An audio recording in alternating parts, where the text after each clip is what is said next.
Hello friends, my name is Vaibhav Jain. मैं आकाश लुधियाना में 3 साल का स्टूडेंट हूँ। 1 साल मैंने फाउंडेशन किया, 2 साल जेईई मेन एडवांस की तैयारी।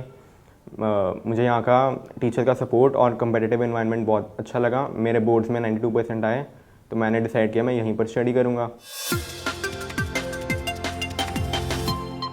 मुझे आकाश के बारे में मेरे ब्रदर से पता लगा।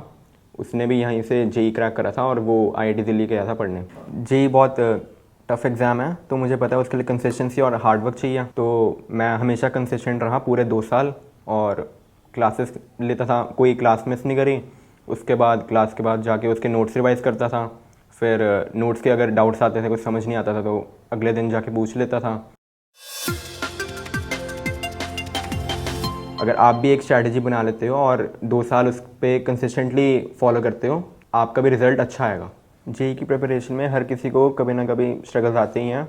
तो मेरे को फिज़िक्स और मैथ्स में और केमिस्ट्री में भी, फिज़िकल केमिस्ट्री में नहीं आए थे, लेकिन इनऑर्गेनिक केमिस्ट्री जिसमें क्रैम बहुत करना होता है, उसमें मुझे बहुत ही डिफ़िकल्टी आई थी। तो एक टाइम पे मुझे लगा उसकी वजह से मेरी रैंक रुक सकती है। तो मैंने उस पर बहुत ज़्यादा टाइम डिवोट करा। मैंने नोट्स बनाए, उनको हर रोज़ रिवाइज़ किया, रेपिटेशन के थ्रू याद करा, और अब मेरी वीकनेस वो स्ट्रेंथ बन चुकी है। मेरे टीचर्स का बहुत बड़ा रोल है मेरे जेईई की सक्सेस में। उन्होंने मेरे पे 2 साल पूरे मेहनत करी है, मेरे डाउट्स लिए हैं। मेरे को जब कोई कॉन्सेप्ट नहीं आता था, बहुत वीक रह जाता था, तो उन्होंने मेरे से 1-to-1 सेशंस लेते थे, सारे क्लियर करते थे। और अगर कोई मैं एक्स्ट्रा मटेरियल सॉल्व कर रहा था तो उसके भी वो डाउट्स लेते थे। जब मैं घर पे सेल्फ स्टडी करता था, तब अगर कोई डाउट्स आते थे तो मैं पूछ लेता था, मैसेज कर देता था, और उनका रिप्लाई भी आ जाता था कि ऐसे करना है। और वो कभी नहीं बोलते थे कि इतना लेट परेशान करता है। वो हमेशा मेरे साथ रहे हैं पूरे 2 साल के प्रिपरेशन में।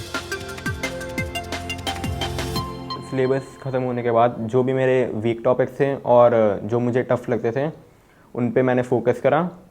जो वीक टॉपिक्स थे उनको ख़त्म करने के लिए मैंने टीचर से वो डाउट्स लिए, और एंड पे जो भी मैंने पूरे 2 साल में नोट्स बनाए थे उनको अच्छे से रिवाइज़ किया। और आकाश की तरफ से एंड पे FTS शुरू होते हैं, फाइनल टेस्ट सीरीज़। उनमें पार्ट सिलेबस और फुल सिलेबस टेस्ट दोनों होते हैं, तो मैंने उनको दिए। उनका लेवल बहुत अच्छा होता था। मैंने साथ में और एक्स्ट्रा टेस्ट लिए अपने टीचर से, उनको भी मैंने दिए, मेंस और एडवांस दोनों के, और उनसे मुझे बहुत चीज़ें सीखने को मिली। आकाश में मेरे पढ़ने का एक्सपीरियंस बहुत अच्छा था। यहाँ पर मैंने सीखा स्ट्रक्चर्ड वे में कैसे बढ़ते हैं। यहाँ के मॉड्यूल्स जो हैं वो प्रॉपरली जेईई के लिए स्ट्रक्चर्ड होते हैं। उनमें लेवल 1, लेवल 2, लेवल 3 ऐसे डिवाइडेड होते हैं प्रॉब्लम्स, और हर टॉपिक के बहुत सारे टेस्ट हो जाते हैं, 5-6 हो ही जाते हैं। और फिर इन टेस्ट से पता लग जाता है कौन से टॉपिक्स वीक हैं, कौन से में कहाँ मिस्टेक्स होती हैं, और उनको कैसे सही करना है। तो ऐसे इम्प्रूवमेंट होती है। पहले मैं सिर्फ मैथ्स पे ही टाइम डिवोट करता था, फिज़िक्स और केमिस्ट्री करता नहीं था। फिर यहाँ पर आके मेरे कॉन्सेप्ट्स क्लियर हुए, और फिर मैं फिज़िक्स और केमिस्ट्री भी मेरे से आराम से पढ़ी जाती थी, और ओवरऑल एक्सपीरियंस यहाँ का मेरा बहुत अच्छा रहा। जी, एस्पिरेंट्स को मैं ये कहना चाहूँगा कि हमेशा कंसिस्टेंसी मेंटेन करें। कभी क्लासेस ना मिस करें, कभी टेस्ट ना मिस करें, चाहे सिलेबस ना आता हो। टेस्ट से ही पता लगता है कि कहाँ मिस्टेक्स हो रही हैं, कहाँ कौन से टॉपिक्स वीक हैं। साथ में सोशल मीडिया से हमेशा दूर रहें, उसमें अपना टाइम वेस्ट ना करें। अपनी हेल्थ का ध्यान रखें। अगर बीमार हो जाते हैं तो बहुत ज़्यादा बैकलॉग बन जाएगा, फिर वो क्लियर करना बहुत ही मुश्किल होता है, क्योंकि सिलेबस तो आगे बढ़ता ही रहता है। All the best, thank you.